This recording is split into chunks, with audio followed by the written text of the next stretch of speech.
eleksyon na sa tumatunga sa Brazil, ano to niabot ng Argentina. Kaya nakadto diha. Nakaana ko diha mga napita, sige ko kanada, Argentina o Brazil. Ang katong medical missionary, nakadungog siya, tribe dito nga, untouched pa. Wala pa din siya na-connect sa outside world. And naibalita nga, giatake itong sakit.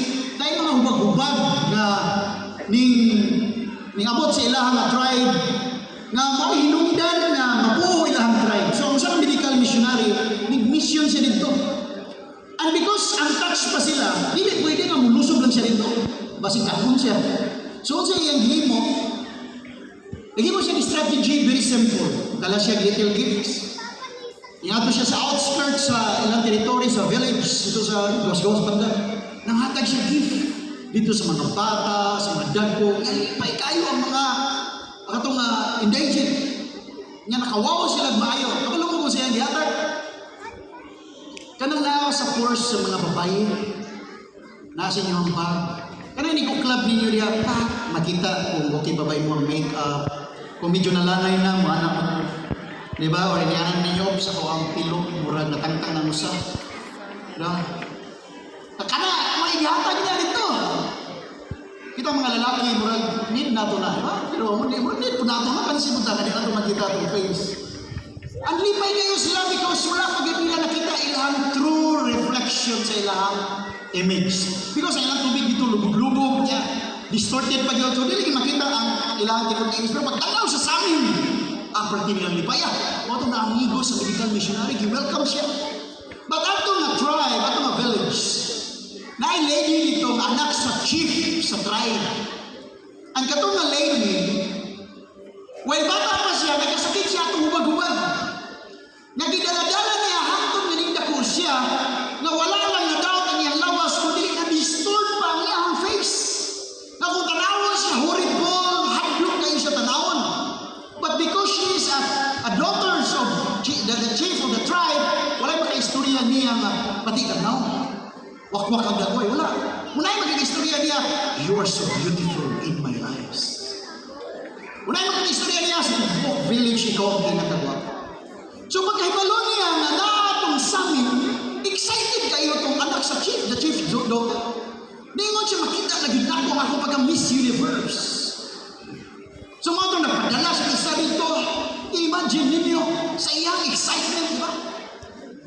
Uklab siya sa samin, pag-uklab niya diha, nakita niya iyang true reflection, mga igsoon, na pirti dihing mauta, pirti dihing hadluka, kung sa iyang himo, iyang gipundag ng samin, shattered into pieces, kung naingon siya, kana ng missionary, papawa na dre, iba na dre, di na welcome dre, kaya kumubalik siya, wala siya patyon.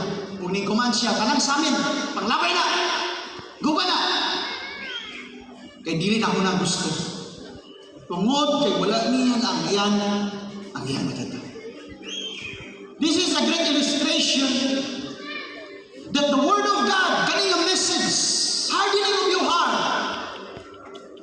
like a mirror, nga imong i-reflect niya kung unsa yun ang imong kinabuhi. Ang Bible, niyon siya, nasama siya sa mirror, na makita na to ato ang kinabuhi, na tinud-anay, na muingon yun siya, nga wala na line ang kinabuhi sa ako.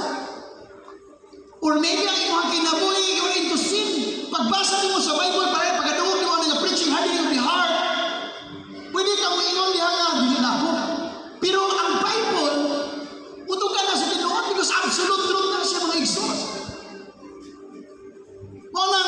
I want you to meditate this. Kumusta ang imuhang kinabuhi in reference sa Bible sa message nga ito nga nunggan? Pwede ba ito manindog dalan? In James chapter 1 verse 22 to 24, the Bible says, do not merely listen to the word and so deceive yourselves. Do what it says.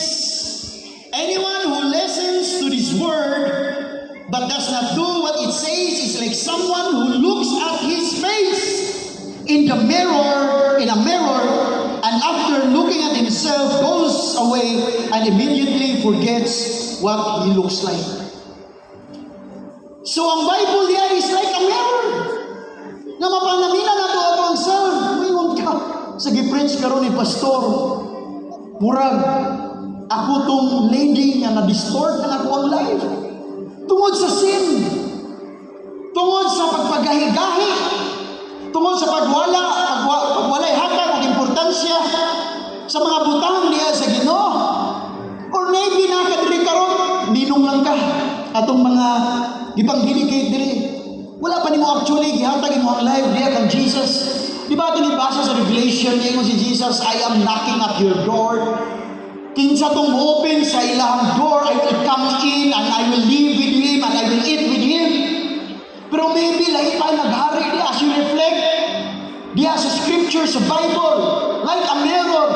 Ang kinabuhi, maot yun. Ang akong kinabuhi, medyo dark. Ang akong kinabuhi, wala ko sa akong purpose. Maybe dugay na nanuktok si Lord niya sa iyong kasing-kasing.